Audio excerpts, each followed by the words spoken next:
Mes frères et sœurs, c'est une très grande joie d'être rassemblés. Comme la parole de Dieu dit, il est bon, il est agréable pour les frères et sœurs de se retrouver ensemble. C'est là où l'Éternel déverse la bénédiction, la vie pour l'éternité. Et comme vous le savez, nous avons commencé il y a quelques semaines cette grande série sur tout ce que le Seigneur Jésus a enseigné. Tout ce que le Seigneur Jésus a enseigné. Et comme fondation à cette série, nous avons Matthieu chapitre 28, à la fin du chapitre, Matthieu chapitre 28.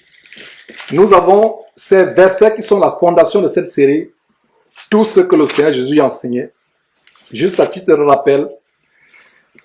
Et le Seigneur donne les dernières paroles à ses disciples, à ses apôtres, avant de s'élever au ciel. Et ces deux paroles, Matthieu chapitre 28, ou plutôt ces deux recommandations, verset 19, allez, faites de toutes les nations des disciples, les baptisant au nom du Père, du Fils et du Saint-Esprit.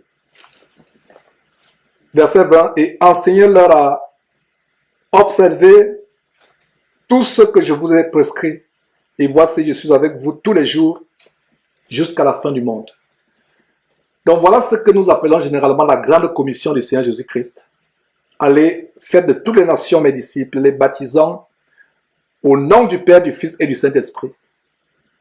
Je pense que voilà la première partie de la commission qui est suffisamment mise en application, suffisamment accomplie à travers le monde, avec les campagnes d'évangélisation, avec les prédications, les gens qui sont amenés à Christ Jésus, qui deviennent des disciples. Mais pourquoi le but de cette série, sur tout ce que Jésus-Christ a enseigné, c'est à cause du constat que la deuxième partie de la grande commission, c'est-à-dire le verset 20, n'est pas suffisamment mise en application. Enseigner tout ce que le Seigneur Jésus a enseigné. Verset 20 à nouveau. Enseignez-leur à observer tout ce que je vous ai prescrit. Et voici, je suis avec vous tous les jours jusqu'à la fin du monde. Une évangélisation qui se limite tout simplement à faire les disciples, sans leur enseigner tout ce que le Seigneur Jésus-Christ a prescrit, est une évangélisation partielle, très limitée, qui ne produit pas les fruits.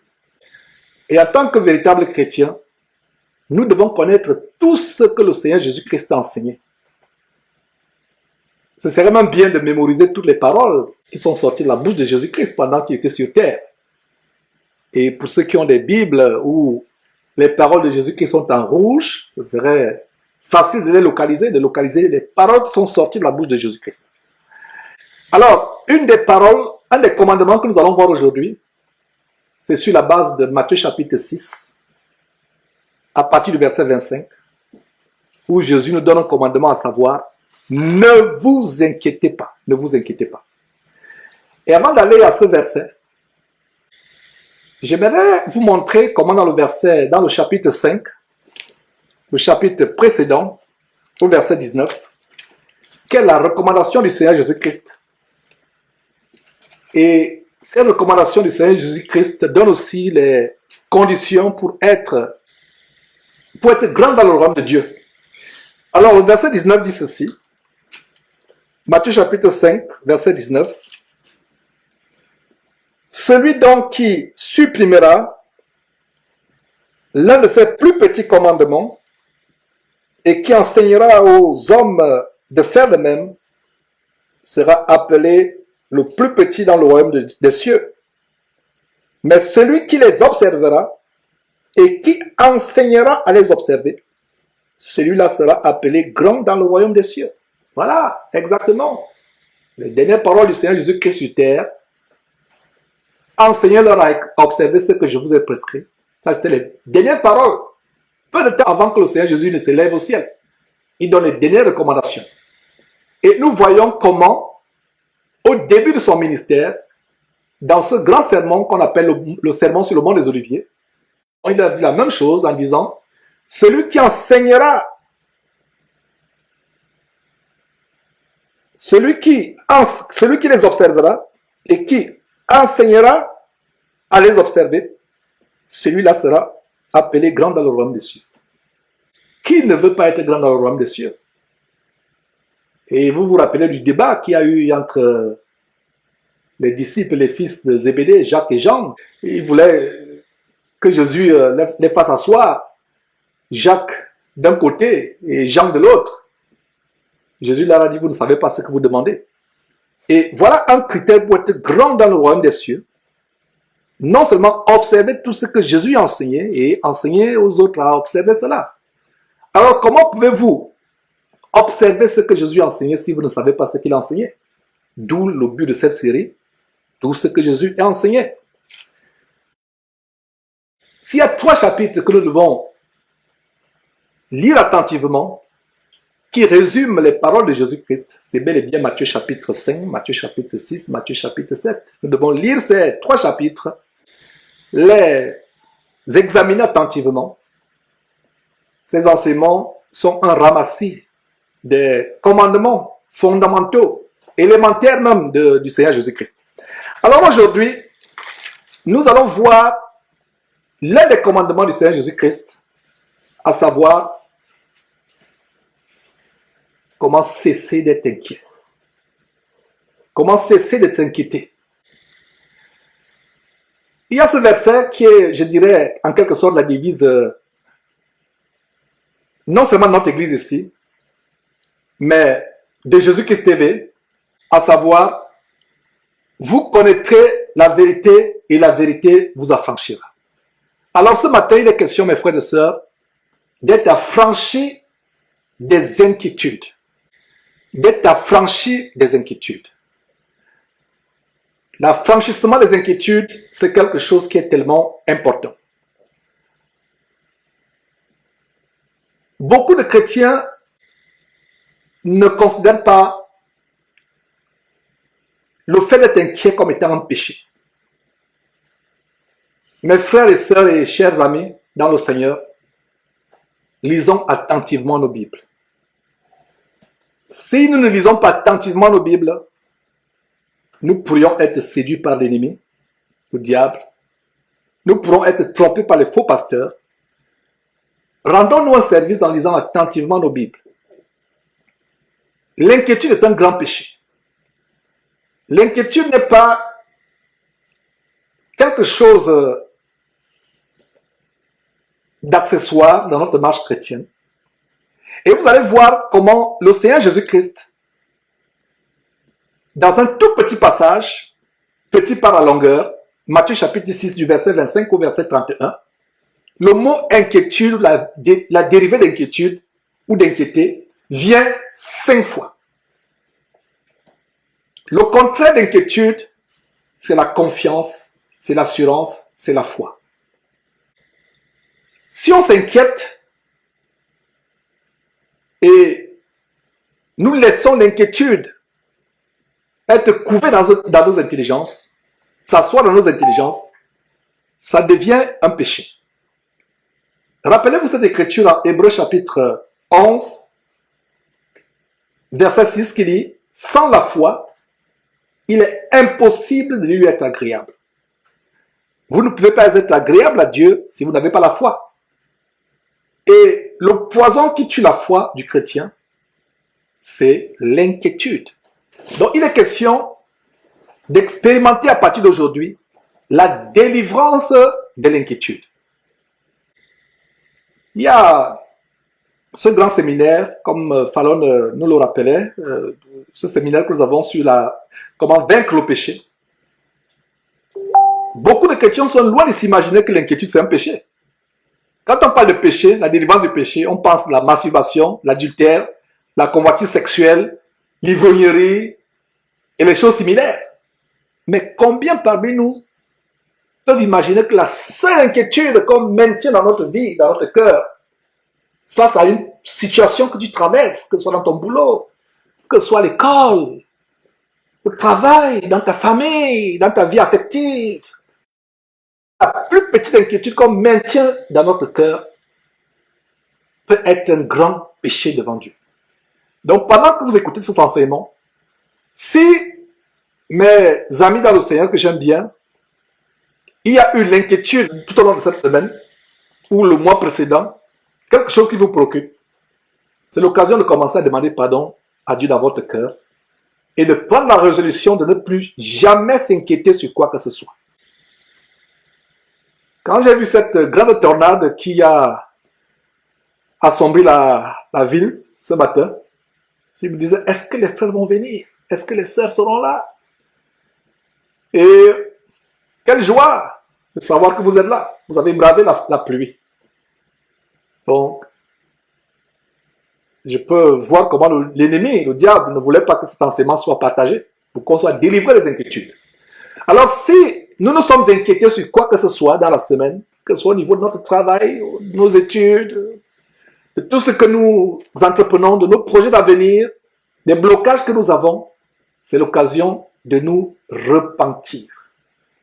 Proverbe chapitre 28, verset 13 dit, « Celui qui cache ses transgressions ne prospère point, mais celui qui les avoue et les délaisse obtient miséricorde. » Obtient miséricorde. Alors, il est question pour nous d'être délivrés des inquiétudes. Des inquiétudes. Tournons dans la Bible dans Matthieu chapitre 6. Je vais lire à partir du verset 25. Que dit le Seigneur Jésus-Christ?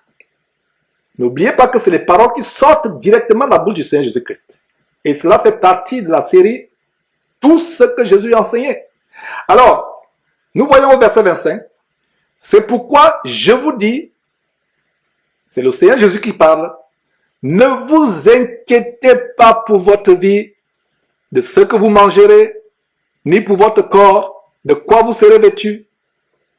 La vie n'est-elle pas plus que la nourriture, et le corps plus que le vêtement? Ça, c'est une grande écriture. Voilà la première mention du mot inquiéter dans ce verset. Il dit, ne vous inquiétez pas. C'est un commandement. Encore mes frères, à partir d'aujourd'hui, comprenez que l'inquiétude, une vie chrétienne marquée par les inquiétudes, est une vie de péché.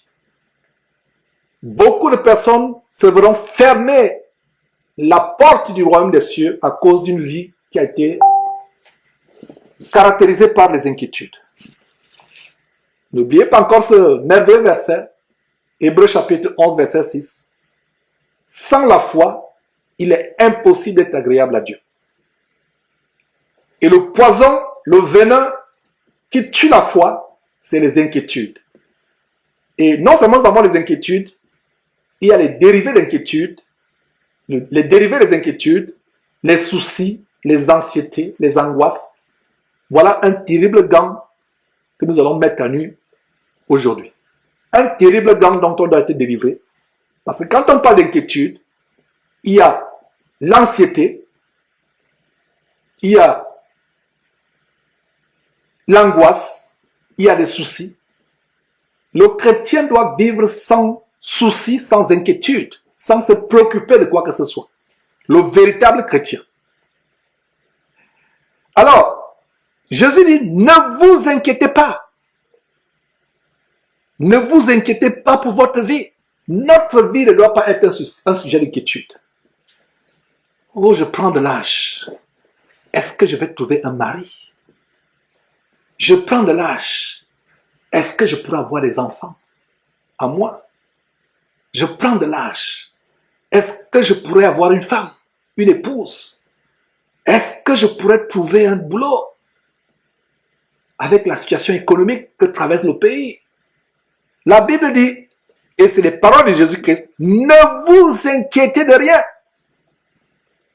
Il y a une chose qui est agréable à voir au verset 19 de Matthieu chapitre 5 qu'on a vu tout à l'heure, comment Jésus dit que celui qui enseignera, qui observera ces choses et qui enseignera les autres à les observer, sera appelé plus grand. Et sur cette base, je pense que l'apôtre Paul sera grand dans le royaume de Dieu. Je pense, sur la base de Philippiens chapitre 4, verset 6, parce que l'apôtre Paul enseigne exactement ce que Jésus lui a enseigné. Que dit l'apôtre Paul en Philippiens chapitre 4, verset 6? Notez s'il vous plaît. Ne vous inquiétez de rien, mais en toute chose, faites connaître vos besoins à Dieu par des prières et des supplications avec des actions de grâce. Voilà le standard, bien-aimé, chers frères et sœurs dans le Seigneur, amis dans le Seigneur. Voilà le standard à partir d'aujourd'hui. Philippiens chapitre 4, verset 6. Ne vous inquiétez de rien. Arrivons à ce standard. Ne vous inquiétez de rien. Comme je discutais avec la sœur, j'étais touché qu'elle me dise que vraiment, elle n'arrive plus à gérer son programme avec tout ce qu'elle a, l'école, la maison, le travail. La Bible dit, ne vous inquiétez de rien. Et le Seigneur Jésus dit, venez à moi, vous tous qui êtes fatigués et chargés, je vous donnerai le repos. Il m'est arrivé un moment dans ma vie où j'ai l'impression que je ne maîtrise plus rien dans ma vie et je suis tellement pris, tellement bousculé, tellement chargé. Il faut arriver à un moment où nous nous reposons, nous disons, Seigneur, je fais ma part. Essaye, mon frère, ma soeur, d'arriver à ce niveau où tu remets tout entre les mains du Seigneur. Le repos d'abord est le repos du cœur. Comme j'enseignais justement par rapport au sabbat, les gens pensent que le sabbat c'est un jour de repos hebdomadaire. Ça c'était dans l'ancienne alliance. Elle a encore suivre ces merveilleux enseignements qui montrent les distinctions, la différence entre les croyants de l'Ancien Testament, l'ancienne alliance, et le chrétien de la nouvelle alliance. Le chrétien a le repos en Jésus-Christ. Alors regardez comment l'apôtre Paul met en pratique le commandement du Seigneur, à savoir, observe toi-même ces choses et enseigne aux autres de les observer. Donc, l'apôtre Paul écrivant aux Philippiens leur montre à observer ce que Jésus-Christ a enseigné. Et qu'est-ce qu'il dit? Je relis encore Philippiens chapitre 4, verset 6. Ne vous inquiétez de rien, mais en toute chose, faites connaître vos besoins à Dieu par des prières et des supplications avec des actions de grâce. Verset 7. Et la paix de Dieu, qui surpasse toute intelligence, gardera vos cœurs et vos pensées en Jésus-Christ. Et la paix de Dieu, l'ennemi de la paix dans le cœur du chrétien, s'appelle inquiétude, ou les mots dérivés tels que anxiété, souci, angoisse. On manque d'appétit, on manque de sommeil. Je me suis toujours posé la question, comment les gens peuvent avoir le prix Nobel de la paix, alors qu'ils n'ont pas la paix dans leur cœur, la paix dans leur foyer avec leur femme, leur mari, ils ont le prix Nobel de la paix. C'est l'extinction franc-maçonnique, je fais la parenthèse rapidement. Mais ils n'ont pas la paix du cœur. La véritable paix vient du Seigneur Jésus-Christ. Le Seigneur Jésus-Christ dit, je vous donne ma paix, mais je ne vous la donne pas comme le monde la donne. Quelle est la paix du monde, mes amis dans le Seigneur? Bon boulot, bon mari, bon époux, bon salaire. C'est la paix du monde. Je suis en bonne santé, tout va bien, j'ai tout ce que je veux. J'ai de très bonnes notes à l'école. Ça, c'est la paix du monde. Le Seigneur Jésus dit, je vous donne ma paix, je ne vous la donne pas comme le monde la donne. La paix du monde, c'est que tout marche bien. Et la paix du chrétien, c'est que tout marche bien, malgré les pressions que je peux avoir dans mon foyer, venant de l'ennemi du diable, dans mon lieu de travail, venant de mon employé, de mon employeur, les pressions venant des ennemis. Quelles que soient les pressions que je peux avoir, c'est la paix du Seigneur Jésus-Christ. La paix du Seigneur Jésus-Christ n'est pas fonction des circonstances. Ça veut dire que même le chrétien le plus pauvre dans le corps de Christ peut être plus joyeux, plus paisible, manifester plus de paix que l'homme le plus riche du monde. D'ailleurs, les riches du monde ne savent pas ce que c'est la paix, sinon les cabinets de cardiologues, les experts en crise cardiaque ne seraient pas remplis par les hommes riches, n'est-ce pas? Combien de pauvres vont chez les cardiologues? Je connaissais un cardiologue en Afrique, au Gabon, et il m'est arrivé d'aller à son cabinet à plusieurs reprises accompagner quelqu'un. Mes frères, rien que le parking automobile devant le cabinet des cardiologues pouvait te montrer qui venait. Et des fois, tu reconnaissais tel, c'est pas tel ministre, c'est pas tel directeur, etc. Ils se soucient de leur, est-ce qu'ils seront nommés? lors du prochain remaniement. Est-ce que les affaires en bourse vont prospérer? Ils se préoccupent.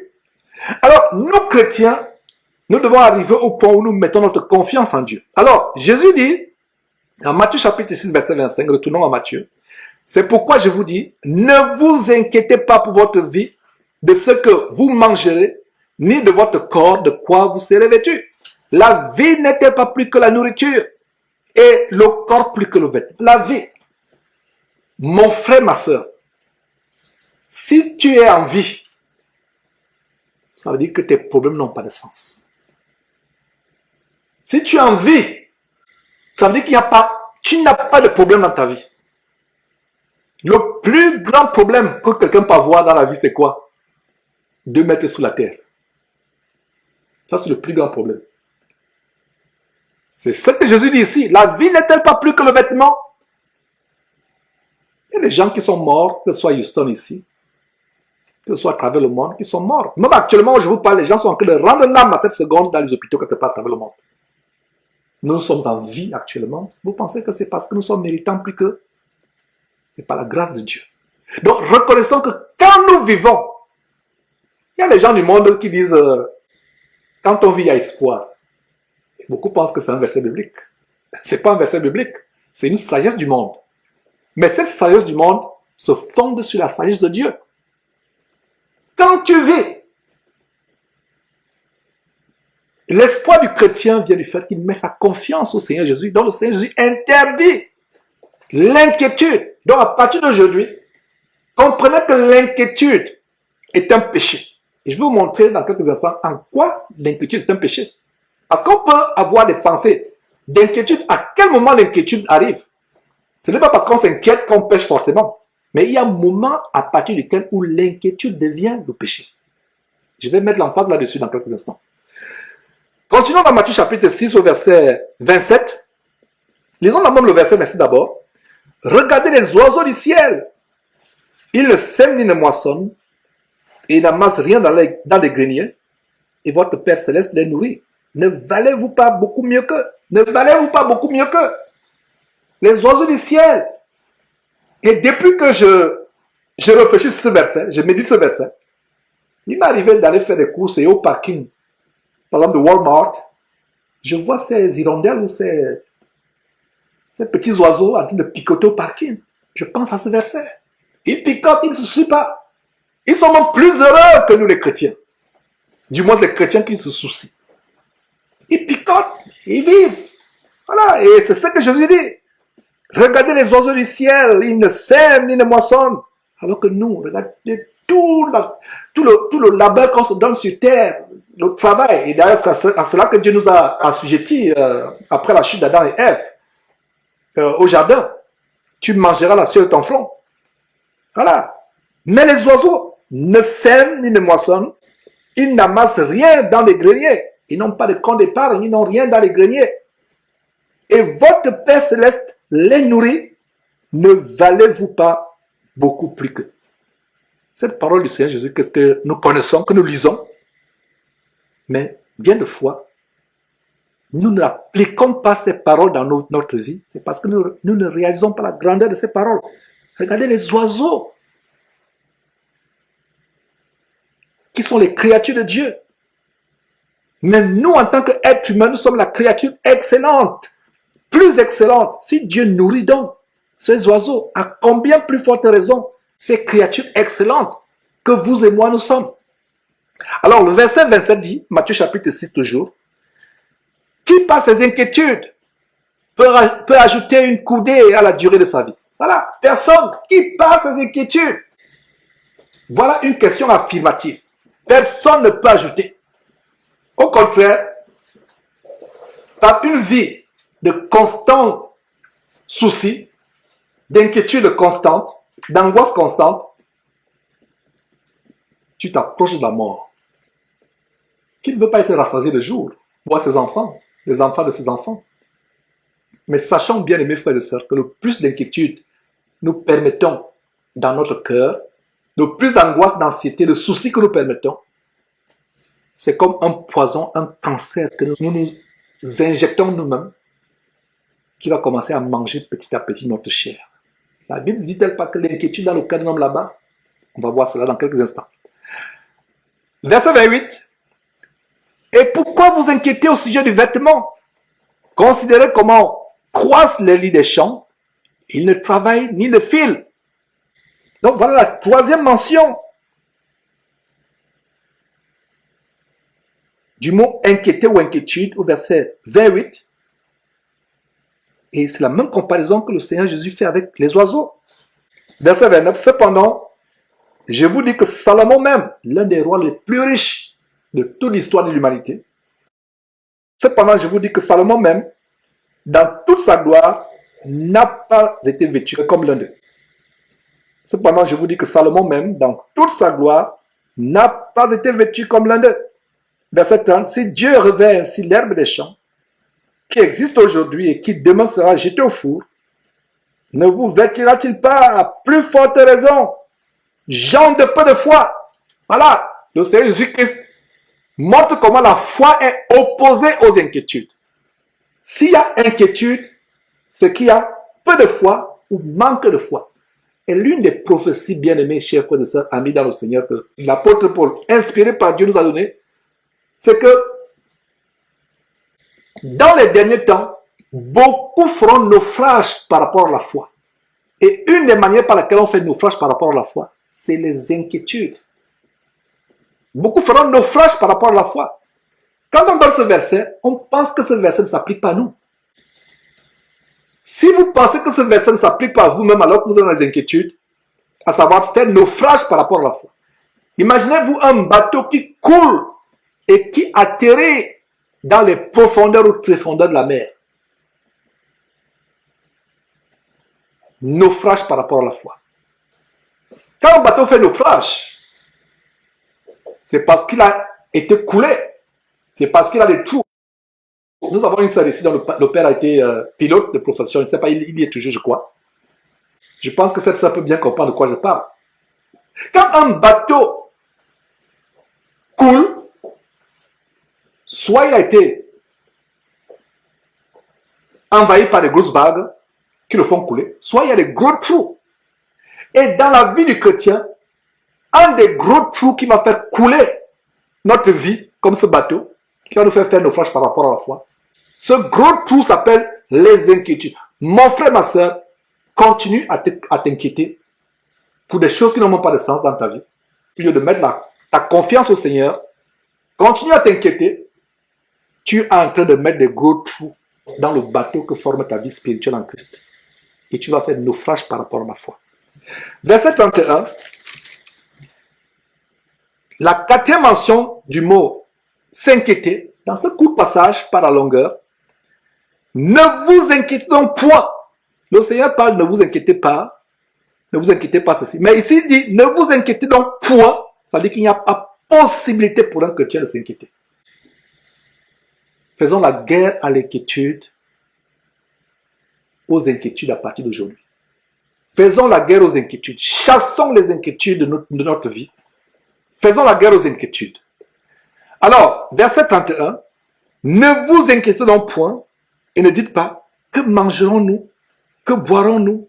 De quoi serons-nous vêtus? Verset 32, car toutes ces choses, ce sont les païens qui les recherchent. Votre Père Céleste sait que vous en avez besoin. Il y a un grand détail ici.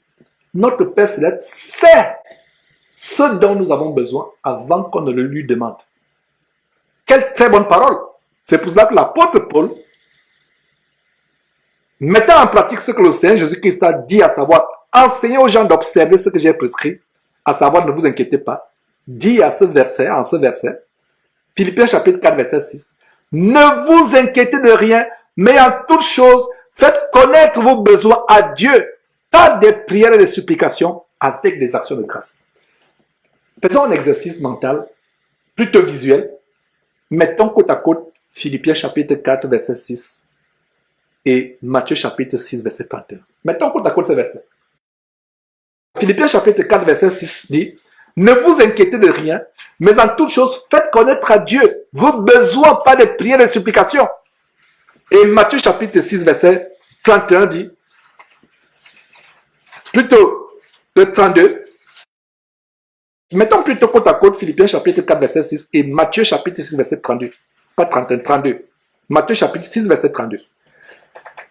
Paul dit aux Philippiens, et à nous d'ailleurs, parce que ça nous est adressé aussi, à l'église de Christ, ne vous inquiétez de rien, mais en toute chose, faites connaître à Dieu vos besoins à Dieu par les prières et les supplications avec des actions de grâce. Verset 7. Et la paix de Dieu qui surpasse toute intelligence, gardera vos cœurs et vos pensées en Christ Jésus. Comparez maintenant avec Matthieu chapitre 6, verset 32 qui dit, car toutes ces choses, ce sont les païens qui les recherchent. Votre Père céleste sait que vous en avez besoin. Donc, quelle assurance de savoir que nous demandons les choses à Dieu sur la base de Philippiens chapitre 4, verset 6, en sachant que sur la base de Matthieu chapitre 6, verset 32, notre Père sait déjà ce dont on a besoin. Donc, tu vas à Dieu pour tout simplement lui dire, Seigneur, merci pour ma vie. Merci pour ce nouveau travail. Merci pour ce futur mari. Merci pour cette future femme. Merci pour ce futur enfant. Et c'est pour cela que la prière du chrétien n'est plus des requêtes, mais des actions de grâce. Parce qu'il sait déjà. Regardez au verset 32. Matthieu chapitre 6, verset 32. Votre Père sait que vous en avez besoin. Alors, donc, puisque votre Père sait que vous en avez besoin, tu lui rends grâce. Tu dis, Seigneur Dieu, merci pour ceci, merci pour cela. Que ta volonté se fasse. Seigneur, je te rends grâce pour cet enfant que tu me donneras. Et même si tu ne me donnais pas cet enfant, Seigneur, je suis toujours dans la joie parce que tout ce que tu fais est bon. Merci pour ce mari, pour ce travail. Même si tu ne me le donnais pas, je te rends toujours grâce. La volonté de Dieu doit toujours se faire. Dans tout ce que nous demandons à Dieu, qui plaise à Dieu dans une prochaine partie de cette série, tout ce que Jésus a enseigné, nous allons voir comment prier correctement. Parce que Jacques chapitre 4, verset 3 dit, vous demandez et vous ne recevez pas parce que vous demandez mal dans le but de satisfaire vos passions. Et une des manières de demander à Dieu, c'est que vous avez prié aujourd'hui. Moins d'une journée après, vous commencez à vous inquiéter au sujet de ce pourquoi pourtant vous avez prié. Vous avez demandé à Dieu quelque chose. Rendez grâce à Dieu pour cela. Même si vous ne voyez pas la chose accomplie, continuez à prier. Avec le frère Sostel, quand on recevait le bien-aimé qui est arrivé d'Atlanta pour nous rendre visite, nous avons partagé quelque chose de merveilleux sur la base de cette révélation de l'apôtre Pierre dans son épître qui dit que pour Dieu, 1000 ans est comme un jour est comme 1000 ans. Alors toi, ma soeur, mon frère, qui me dit, ça fait 10 ans que j'ai pris pour ce mari. 10 ans. Si 1000 ans, pour Dieu, c'est comme un jour. Donc ça veut dire que les 10 ans pour lesquels tu attends ton mari, pour Dieu, c'est une seconde divisée par 100. Donc ça fait 1/100 de seconde. Tes 10 ans. J'espère que vous avez l'intelligence pour comprendre cette comparaison. Et c'est la vérité que 1000 ans, c'est comme un jour devant Dieu. Pourquoi? Parce que Dieu, c'est l'éternité. Est-ce qu'il y a le temps chez Dieu? Le temps est une notion purement humaine. L'existence sur Terre, l'existence humaine, relève de la temporalité. Nous sommes liés par le temps et par l'espace. Mais Dieu n'est pas lié par le temps. C'est pour cela que Pierre, par révélation, pouvait dire que 1000 ans pour Dieu, c'est comme un jour. Alors, toi, mon frère qui dit, ça fait 5 ans que je suis au chômage, je n'arrive pas à trouver un boulot. Continue à rendre grâce à Dieu, continue à prier. Ça fait 5 ans que je veux un enfant, je n'arrive pas à avoir un enfant. Continue à prier. Ma situation par rapport à l'administration dans le pays dans lequel je suis ne s'arrange pas depuis 10 ans. Continue à rendre grâce à Dieu. Parce que 10 ans, pour toi, ça peut être beaucoup. Mais pour Dieu, c'est peut-être une fraction de seconde. Ou 1/100 de seconde. Regardez l'une des plus grandes promesses données à un grand serviteur de Dieu dans la Bible, Abraham, dont la femme était stérile, lui-même était devenu vieux. La promesse était la suivante: ta postérité sera comme les étoiles dans le ciel, le sable dans la mer. Ça fait combien d'années? Plusieurs années. C'est âgé d'environ 100 ans. que ça s'est accompli. Le poison qui tue la prière et qui bloque l'exaucement aux prières, c'est l'inquiétude. Non seulement l'inquiétude est un péché dont on doit se repentir, le confesser. J'espère qu'à partir d'aujourd'hui, nous allons considérer l'inquiétude au même titre que les péchés sexuels, le mensonge, la fraude. À partir d'aujourd'hui, nous allons mettre l'inquiétude au même pied d'égalité. Donc, si je t'inquiète, tu n'es pas différent d'un homosexuel. Tu t'inquiètes, tu n'es pas différent d'une femme qui a trompé son mari avec le voisin du quartier. Tu t'inquiètes, tu n'es pas différent d'un voleur qui est allé braquer une banque. Ça peut être choquant, mais c'est la vérité. Parce que si l'homosexualité te ferme la porte du ciel, et si l'inquiétude te ferme la porte du ciel, ça signifie que celui qui s'inquiète et celui qui est homosexuel se retrouvent en enfer, donc ils sont sur le même pied d'égalité. J'espère que vous pouvez comprendre très bien ce que je viens de dire qui choque certains. Donc si tu continues à t'inquiéter, tu n'es pas différent d'un homosexuel qui se fait sodomiser ou qui sodomise quelqu'un, ou une lesbienne, ou un menteur, ou une femme adultère, ou un homme qui va avec les prostituées. Il n'y a pas de différence. Donc arrivé au point où nous chassons les inquiétudes de nos cœurs, puis ces recommandations s'incrustent dans votre intelligence et que chaque fois que l'inquiétude vient dans votre tête, vous la chassez. Non seulement l'inquiétude est nocive pour votre vie chrétienne, ça veut dire que vous amène en communion rompue avec Dieu. Parce que quand vous vous inquiétez, vous insultez Dieu.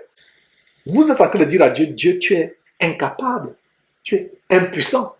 Imagine-toi comme ça se passe dans certains quartiers en Afrique, au quartier où il y a toutes sortes de scènes inimaginables. Un homme et une femme qui se met à se quereller ou à bagarrer publiquement. À supposer que la femme dit publiquement à son mari, regardez-moi cet impuissant qui ose porter la main sur moi, au lieu de s'occuper de son impuissance. Je vous assure que si cette femme ne meurt pas, c'est parce que c'est un homme qui est bon. Il y a une chose que vous pouvez dire à un homme, mais ne l'insultez pas et dites publiquement qu'il est impuissant. Vous, mes sœurs, vous ne pouvez pas comprendre comment c'est humiliant pour un homme d'être traité publiquement d'impuissant. C'est-à-dire que vous avez détruit sa personnalité.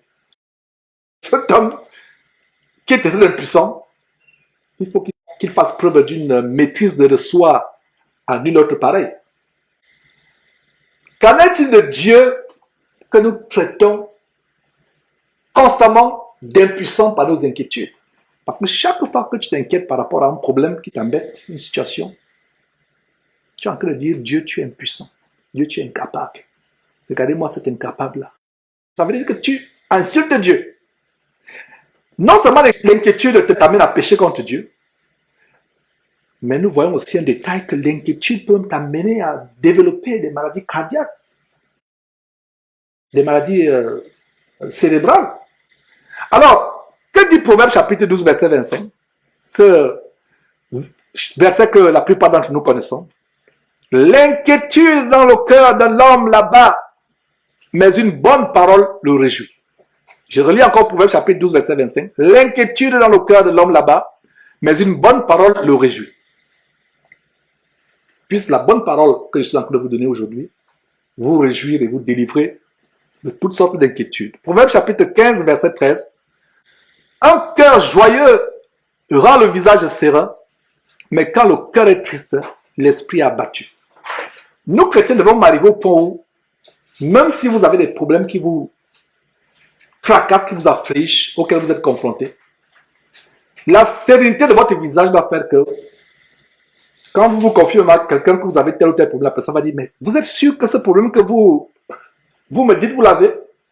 Avec la sérénité sur votre visage, la joie que je vois constamment sur votre visage. Le visage d'un chrétien ou d'une chrétienne doit toujours être joyeux et serein, quels que soient les problèmes qu'il traverse dans la vie. Sur la base de ce proverbe, proverbe chapitre 15, verset 13, qui dit, un cœur joyeux rend le visage serein.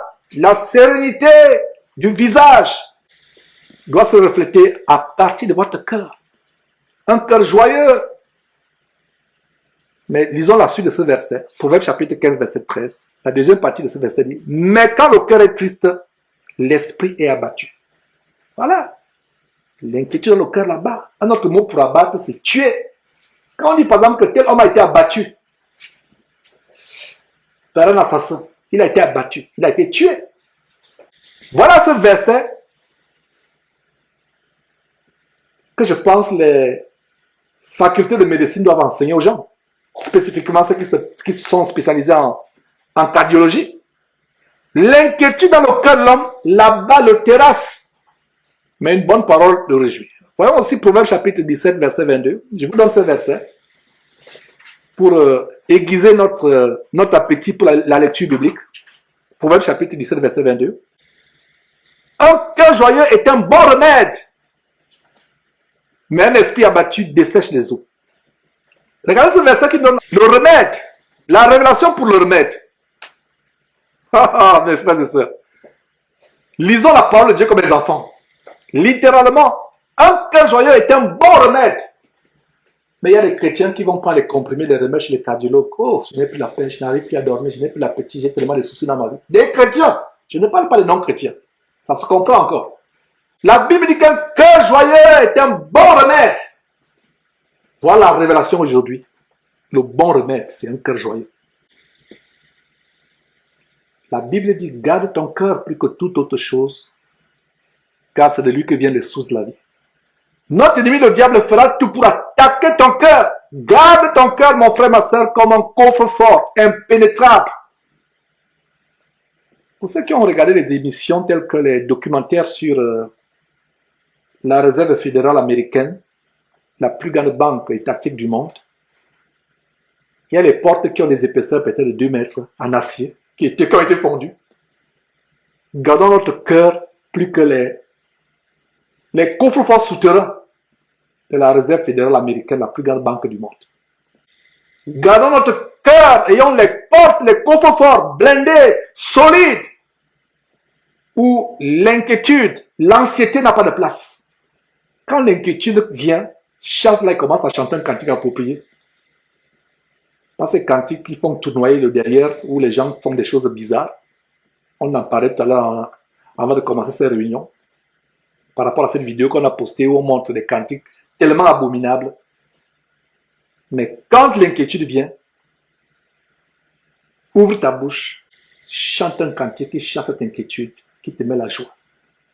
Confesse même la joie, dit, toi, inquiétude, tu n'as pas de place dans mon cœur. Donc, il y a 2 médicaments, 2 bons comprimés spirituels que je vais vous donner dans cet enseignement. Le premier comprimé, c'est Proverbe chapitre 17, verset 22. Un cœur joyeux est un bon remède, mais un esprit abattu dessèche les eaux. Un esprit, est-ce que vous avez vu quelqu'un qui est soucieux, anxieux? La personne perd même le poids. Qu'est-ce qui se passe? Tu as beau manger, mais tu ne prends pas du poids. C'est vrai que dans notre génération, ça arrangerait plusieurs personnes. Puisque le modèle de beauté aujourd'hui, c'est Brigitte Macron. Mais bibliquement parlant, mes frères et sœurs, la Bible dit qu'un cœur abattu dessèche les eaux. L'anorexie, tu n'arrives plus à manger. Tu n'as même pas l'appétit. Un cœur abattu. Veillons à ce que rien ne puisse abattre notre cœur. Rien, absolument rien. Un cœur joyeux est un bon remède. Un cœur joyeux est un bon remède. Proverbe chapitre 17, verset 22. J'espère que vous allez mémoriser les versets qui sont donnés dans cet enseignement aujourd'hui. Et particulièrement Proverbe chapitre 17, verset 22. Un cœur joyeux est un bon remède, mais un esprit abattu dessèche les eaux. Regardez comment les chrétiens dépensent l'argent dans les pharmacies pour pouvoir avoir le sommeil. Somnifères, les pilules pour l'apaiser. Voilà comment l'ennemi vole votre argent et le donne au cardiologue, au psychologue pour que vous ayez la paix. Voilà un comprimé que vous n'achèterez pas dans une pharmacie puisqu'il n'est pas vendu, il est gratuit. Gratuit. Développez un cœur joyeux à partir d'aujourd'hui. La joie, malgré les problèmes qu'on traverse. J'avais fait un enseignement sur comment offrir à Dieu un sacrifice de louange. Un sacrifice de louange, c'est les louanges que tu offres à Dieu, même au milieu des larmes que te suscitent les problèmes que tu traverses dans la vie. Malgré ces problèmes, les mauvaises nouvelles qui viennent, tu es joyeux. Voilà un bon remède. Proverbe chapitre 18, verset 14.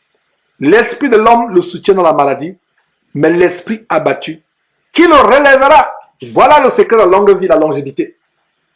Il y a des gens qui font tout, qui font des recherches, qui parcourent le monde pour avoir la cure de jouvence, le secret pour être jeune éternellement, comme si on peut être jeune éternellement.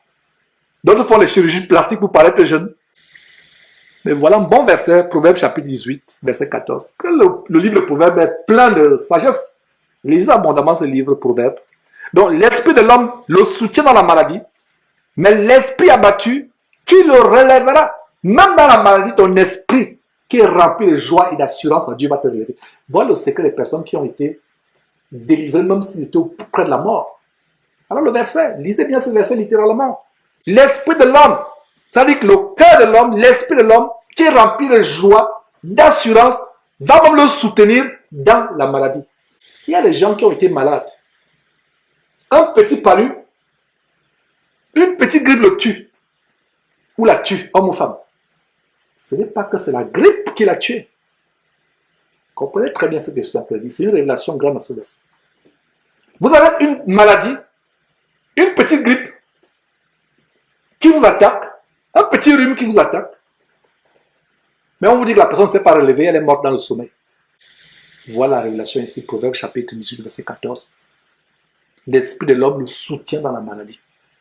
Ça veut dire que quand tu es malade, quelle que soit la douleur que tu ressens, sois joyeux sur ton lit de malade, rends grâce à Dieu, chante les cantiques, rends grâce à Dieu, chante les cantiques. Ce verset va s'accomplir. L'esprit de l'homme le soutient dans la maladie. Comparez ce verset, mettez ce verset côte à côte avec Proverbe chapitre 17, verset 22. Donc, mettez côte à côte Proverbe chapitre 17, verset 22 qui dit un cœur joyeux est un bon remède, mais un esprit abattu déchaîne les eaux. Mettez-le côte à côte avec Proverbe chapitre 18, verset 14 qui dit l'esprit de l'homme le soutient dans la maladie. Un esprit qui n'est pas abattu te soutient dans la maladie. Et un esprit qui n'est pas abattu, c'est un esprit qui est rempli de joie, d'assurance, de confiance. Ça va te soutenir dans ta maladie.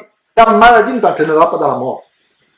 Voilà comment certains frères et sœurs ont pu se relever d'une terrible maladie. Parce que même sur leur lit où ils sont alités, ils sont hospitalisés. Leur cœur continue à rendre gloire à Dieu, à glorifier Dieu. Ce n'est pas que, ah Seigneur, est-ce que je vais mourir? Est-ce que je vais faire ceci? Est-ce que je vais faire ceci? J'ai pris ce qu'Allah en enfer. Voilà, tu vas pas mourir et tu vas te retrouver en enfer. Parce que tu vas mourir étant dans les inquiétudes. Même dans la maladie, le cœur doit être rempli de joie. C'est pas par hasard, mes frères et sœurs, que 1 Thessaloniciens chapitre 5, verset 17, que nous devons mémoriser, qui a 3 mots, l'un des plus courts versets de la Bible. Soyez toujours joyeux. 3 mots. Soyez toujours. Voilà le bon remède. Est-ce que vous voyez comment tous ces versets que nous lisons s'accordent comme les maillots d'une chaîne? Ça s'ajuste, vous voyez, c'est ça la beauté de la parole de Dieu. C'est ça la bonté. Je ne sais pas si ces versets produisent la joie dans votre cœur au moment où vous êtes en train de les recevoir. Ça s'ajuste comme les maillots d'une chaîne. Ça s'incruste. C'est comme le puzzle. Quand j'étais enfant, je vois même nos enfants, quand ils jouent au puzzle, agencer les morceaux de carton pour faire une image. C'est ça, ça s'agence. Un tel joyeux est un bon remède. Proverbe. Le roi Salomon disait, il y a plusieurs siècles avant, Paul, qu'un tel joyeux est un bon remède. C'est pour cela que l'apôtre Paul dit, soyez toujours joyeux. Vous n'irez plus en pharmacie. Voilà le médicament. Le médicament, le remède de Proverbe chapitre 17, verset 22, nous l'avons à 1 Thessaloniciens chapitre 5, verset 17. Quel est le secret ici? Soyez toujours joyeux. Soyez toujours joyeux. Et Philippiens chapitre 4, verset 4, l'apôtre Paul toujours, réjouissez-vous dans le Seigneur. Je le répète, réjouissez-vous en toutes circonstances, bonnes ou mauvaises, favorables ou non. Réjouissez-vous toujours. Mes frères, si nous arrivons à ce standard de vie, vous-même, vous ne vous reconnaîtrez plus. Vous n'aurez plus d'anxiété. Quelle que soit la montagne de dettes sur lesquelles vous courez. quels que soient les problèmes que vous avez, votre cœur est comme un enfant. Nous avons des petits-enfants. Ils ne sont jamais un jour s'inquiéter s'ils auront à manger ou pas. Regarde la plus petite. Elle sait qu'elle aura son lait maternel. Elle sait. Elle ne s'inquiète pas. Que les enfants croient plus que nous. Que le frigidaire soit vide. Ils savent qu'ils auront à manger. Et vous savez quoi? Ils mangent. Ils ne s'inquiètent pas. Ils ne savent pas. Quel est le processus d'avoir de l'argent? D'avoir à manger. Ce n'est pas leur problème. C'est pour ça que le Seigneur Jésus disait, si quelqu'un devient comme un petit enfant, il ne verra le royaume de Dieu. Ou n'entrera pas dans le royaume de Dieu. Alors, nous devons nous réjouir en toute occasion, favorable ou pas, bonne ou mauvaise, favorable ou défavorable, positive ou négative. Nous devons toujours nous réjouir. Réjouissez-vous toujours dans le Seigneur. Je le répète. Réjouissez-vous. Il le répète 2 fois. Quand vous voyez quelque chose qui est 2 fois mentionné de suite, c'est que vraiment c'est établi et arrêté de la part de Dieu. Et c'est tellement important. C'est pour ça que vous voyez, Jésus disait, en vérité, je te le dis. L'apôtre Paul dit ici, réjouissez-vous toujours dans le Seigneur. Je le répète, réjouissez-vous. Pourquoi? Parce que c'est un bon remède sur la base de Proverbes chapitre 17, verset 22. Le cœur joyeux est un bon remède. Et ce cœur joyeux te soutient même dans la maladie. Donc, c'est pour cela qu'il faut toujours se réjouir. Qu'il n'y ait plus de visages abattus quand nous nous réunissons. Que nous sommes joyeux en nous réunissons. Développons cette attitude dans nos relations avec nos époux, nos épouses, selon que nous sommes hommes ou femmes. Même dans nos lieux de travail. Tu as un patron qui veut vraiment t'affliger, qui prend un malin plaisir à te presser comme un citron, comme une sœur me disait il y a quelques jours. Rends grâce à Dieu. Il y a des gens qui ont le malin plaisir à te presser. Rends grâce à Dieu. Après même, il te dit, tu veux rentrer à 18h. Tu es là depuis 6h du matin, tu veux rentrer à 18h, il dit, j'ai encore des choses. Il dit, tu ne peux pas rentrer. Il y a un rapport qu'on doit remettre là. Est-ce que tu peux rester jusqu'à 23h? Tu commences à chanter les cantiques, tu dis, merci Seigneur, je reste jusqu'à 23h. 23h arrive, il dit, non, écoute, c'est pas trop tôt, reste encore jusqu'à 1h du matin. Je peux rentrer jusqu'à 6h du matin. 6h du matin arrive, tu dis, est-ce qu'il y a autre chose, patron? C'est un niveau élevé, mes frères et sœurs, de la réception que vous avez de cet enseignement. Ça nous produit la joie et ça montre vraiment que c'est un engagement que nous allons prendre. Et ne faisons pas comme les gens qui font les vœux de Nouvel An. Vous savez ce que j'entends par vœux de Nouvel An? Non, cette année-là, je vais arrêter la cigarette. Je ne fume plus. Non, le 31 décembre, faire un nouveau vœu. Non, la nouvelle année, là, non, je ne vais même plus. Les bois de nuit, c'est fini avec moi. Février ne va même pas arriver. La sœur Valentin va te faire aller dans la boîte de nuit. Je ne veux plus faire ceci. Je ne veux plus. Mais...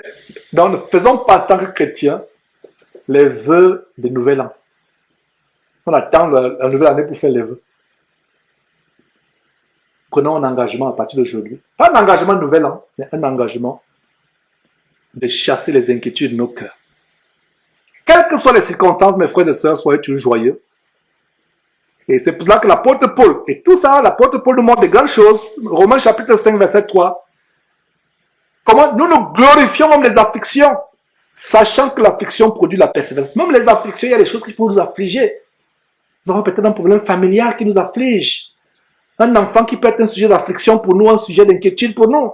Un mari, une épouse. Les choses qui peuvent être des sujets d'affliction. La Bible dit, nous nous glorifions même les afflictions. Et synonyme de glorifier, c'est que pour toi, c'est un sujet de joie. D'ailleurs, c'est ce que Jacques chapitre 1, verset 2 dit.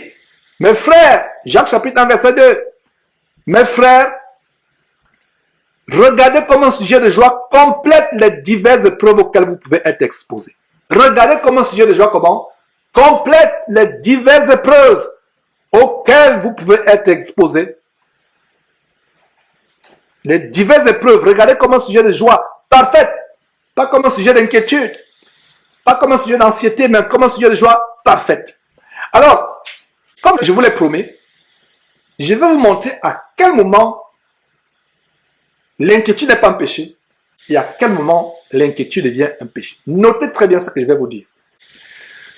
Ce n'est pas un péché d'être assailli subitement par les inquiétudes, peut-être face à une mauvaise nouvelle, en apprenant une mauvaise nouvelle, devant une situation terrible. C'est humain d'être subitement attaqué par une inquiétude, c'est humain. Vous voyez? Subitement, vous avez une mauvaise nouvelle. C'est normal, c'est humain. Il faut bien comprendre dans cet enseignement, il n'y a qu'un robot qui ne peut pas s'inquiéter. Dieu est conscient que nous avons des cœurs en chair, n'est-ce pas? Dieu est conscient que nous avons des émotions. Donc, je vais finir cet enseignement. Nous sommes presque à la fin de cette 6e partie de cette série sur tout ce que Jésus a enseigné. Et ce sur quoi je vais mettre l'emphase, c'est que ce n'est pas un péché d'être assailli par les inquiétudes face à une terrible situation. Vous apprenez une mauvaise nouvelle, situation qui vous afflige. Ce n'est pas un péché. D'où vient le péché? Le péché vient quand on couvre ces inquiétudes dans notre cœur, comme une mère poule couvre ses œufs ou ses poussins. C'est-à-dire qu'on entretient, on laisse couver cela, et on laisse fermenter l'inquiétude dans le cœur. C'est comme la colère. Ce n'est pas parce que vous mettez en colère que vous péchez forcément.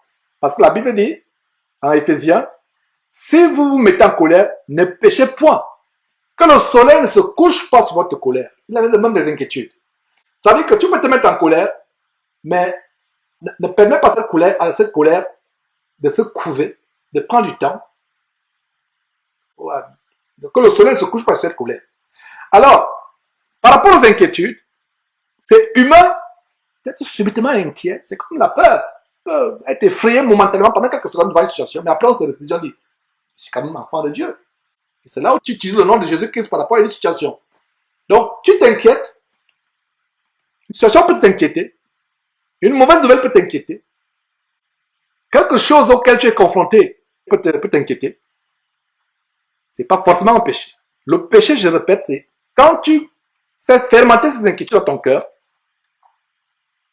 tu les couvres comme une mère poule couvre ses œufs ou ses poussins.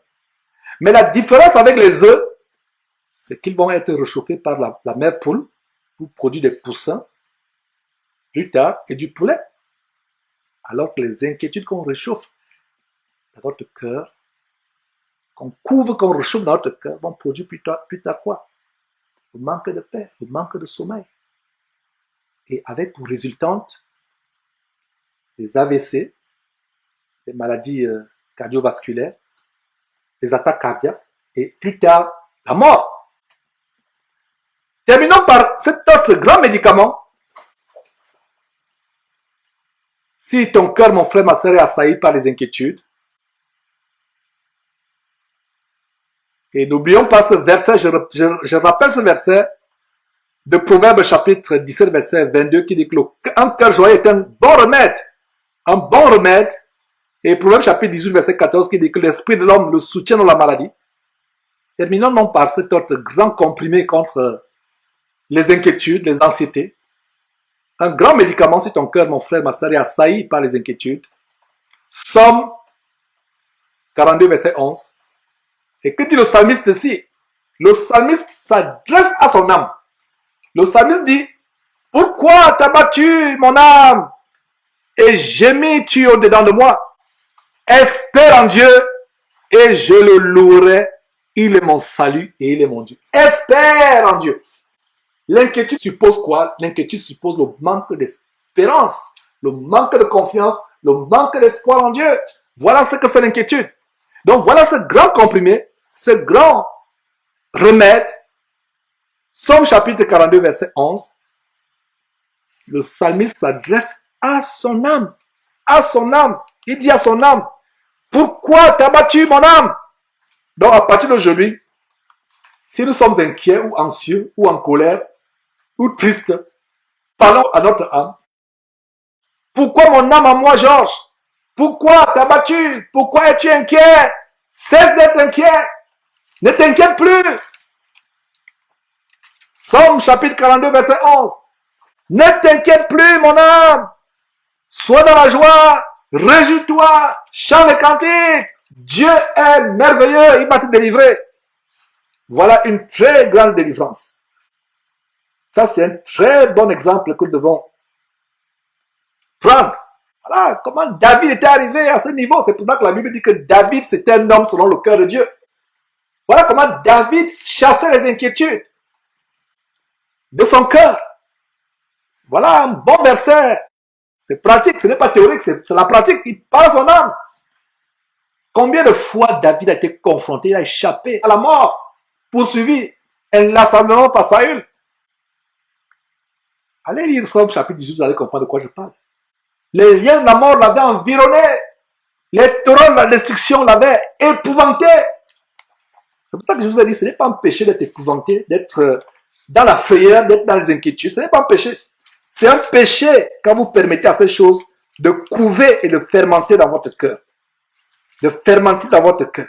Regardez, ce grand Somme chapitre 18, Somme chapitre 18, verset 4, le roi David dit ceci. Je m'écris, loué soit l'Éternel, et je suis délivré de mes ennemis. Il n'est pas arrivé même que les ennemis t'assaillent, que ce soit les attaques nocturnes, les mauvais esprits, les démons qui viennent t'assaillir. Ton cœur peut être subitement rempli de peur, subitement rempli d'inquiétude. Mais à un moment, tu dis, non, mon cœur, ne t'inquiète pas. Les anges de Dieu campent autour de toi. Ne t'inquiète pas, mon âme, n'aie pas peur. Somme 18, verset 4. Je m'écris, loué soit l'Éternel, et je suis délivré de mes ennemis. Mais avant cela, voyez ce qui se passe au verset 5. Les liens de la mort m'avaient environné. Voilà pourquoi David s'écrit, loué soit l'Éternel, et je suis délivré de mes ennemis. Mais avant, qu'est-ce qui s'est passé? Les liens de la mort m'avaient environné, et les torrents de la destruction m'avaient épouvanté. Verset 6, les liens du sépulcre m'avaient entouré, les liens de la mort m'avaient surpris. Voilà les sujets d'inquiétude, n'est-ce pas? Humainement, voilà les sujets d'inquiétude. Mais qu'est-ce qui se passe au verset 7? Dans ma détresse, je me suis mis à pleurer. C'est ça? Si vous lisez cela, peut-être vous avez une des deux Bibles homosexuelles. Lady Diana et Queen James.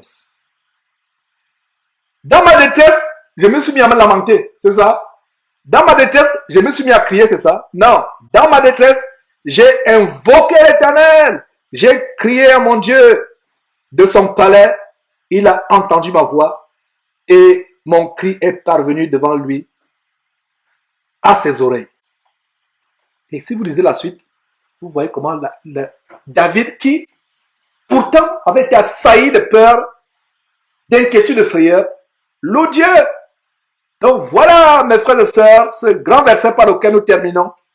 Une fois encore, Somme chapitre 42, verset 11.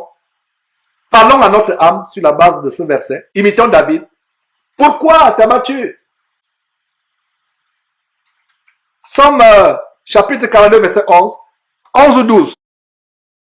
Pourquoi t'as battu mon âme et gémis-tu au-dedans de moi? Espère en Dieu et je te louerai encore, car il est mon salut et mon Dieu. Donc, Somme 42, verset 11 ou verset 12 selon votre Bible.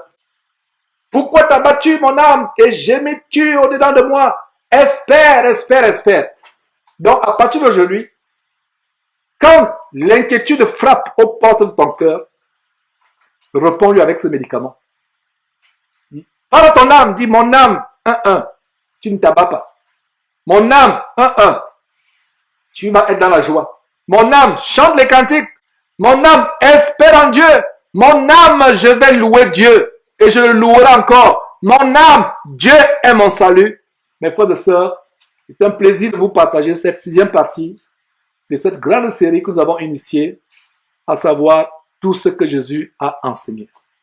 Puis cet enseignement nous délivrer des inquiétudes sur la base de Jean chapitre 8, verset 32. Vous connaîtrez la vérité et la vérité vous affranchira. Jésus-Christ TV, vous connaîtrez la vérité et la vérité vous affranchira. Ne manquez pas de vous abonner à notre chaîne YouTube Jésus-Christ TV, en cliquant sur le bouton s'abonner, juste au bas de la fenêtre de cette vidéo. Ainsi, vous recevrez automatiquement nos nouvelles vidéos, et vous ne raterez aucune. Vous connaîtrez la vérité et la vérité vous affranchira. Jean 8, 32.